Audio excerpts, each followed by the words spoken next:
Welcome back to Askewed Reviews, and we are continuing the Fast and Furious franchise, as around this time of year, it's all about family. So today we are doing the 2017 film, The Fate of the Furious. Here is your trivia question for today. What is the name of the soccer team that Hobbs coaches and his daughter is on? The answer will be at the end of this episode. At the beginning of this film, Dom and Letty are finally trying to enjoy their honeymoon in Cuba.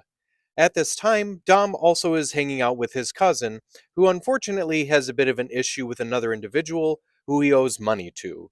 So, to solve this issue, Dom offers to race this other individual, and he has to do so using his cousin's kind of crappy car. Also, while in Cuba, Dom runs into an individual named Cypher, where she seems to have some sort of blackmail over him and is going to force Dom to do things for her against his own family. It's around this time that Luke Hobbs gets a mission and he needs some assistance, so of course he reaches out to Dominic Toretto and his team. And just like usual, the team manages to perfectly pull off the mission. Unfortunately, at the end of this mission, Dom turns on all of them, stealing the EMP device and running off with it. It's pretty soon that we find out what the blackmail is that they have on Dom, as it's revealed that they have kidnapped Elena and Elena's son, who that son just so happens to be Dom's son as well. So Cypher uses Dom's own son to force him to pull off heists to get all sorts of devices and equipment. Now, at the same time, Hobbs was unfortunately thrown into jail since he was caught trying to pull that heist. And wouldn't you know it, the person across the cell from him just so happens to be Deckard Shaw. A prison break then occurs, where both Shaw and Hobbs are able to get out of the prison, but we find out very quickly that the person who caused the prison break was Mr. Nobody. So Mr. Nobody pulls together the team of Hobbs, Shaw, his subordinate, and the rest of Dom's team to work together to not only stop Cypher, but hopefully they can also get Dom back as well. This movie was directed by F. Gary Gray. Some other possible directors for this film were Louis Lederer, William Eubank, Adam Wingard, Erickson Core, and even Rob Cohen. Unfortunately, though, even though they would like to have brought back Rob Cohen since he did the first Fast and Furious film, around this time, some allegations came out, so that did not work out.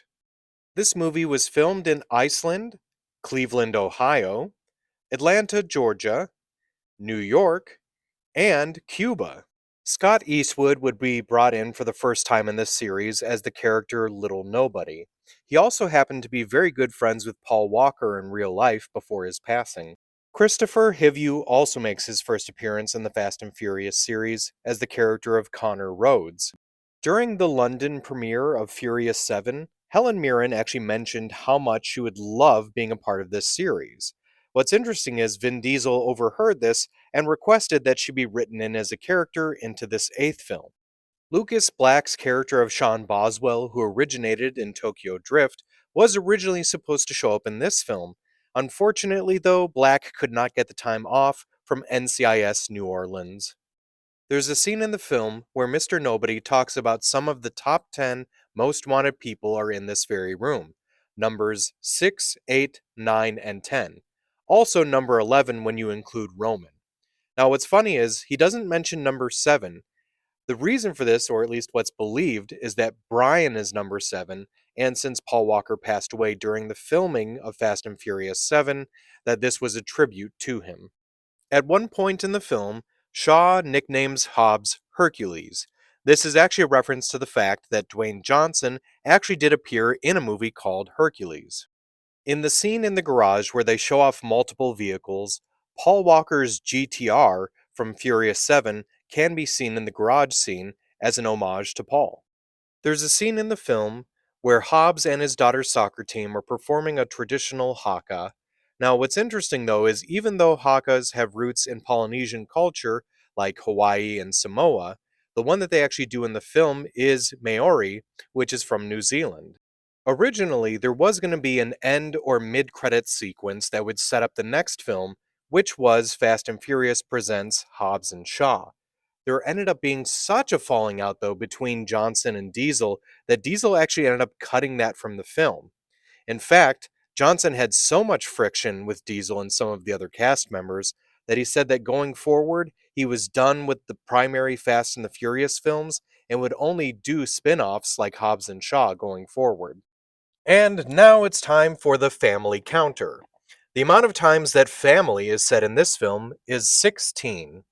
Once by the flag girl in Cuba, 7 times by Cypher, 3 times by Dom, once by Shaw, once by Letty, twice by Magdalene, and once by someone at the family dinner at the end of the movie.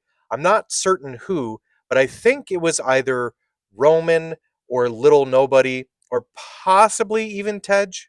So, when it comes to the film, The Fate of the Furious, this is honestly one of my favorite ones in the series. And that's primarily due to the fact that I like how it was a little different this time around, with now it's everyone against Dom. Also, Charlize Theron as Cypher is so good. I hated her character so much. And it's not like, oh, I hate this character because like the actress is doing a bad job. No, I hate the character because she's doing such a good job that I just wanted to reach through the screen and punch her in the face. So, I'm going to give this one a 4 out of 5. Now, as for the trivia question from the beginning of this episode, what is the name of the soccer team that Hobbs coaches and his daughter is on? So, the name of the soccer team is the Red Dragons. And of course, if the Red Dragons don't win the soccer game, that means that Hobbs has to take all the kids to a Tay Tay concert to cheer them up. I hope you enjoyed this episode of Askewed Reviews. And if there's a movie you'd like to see get a review, just mention it in the comments.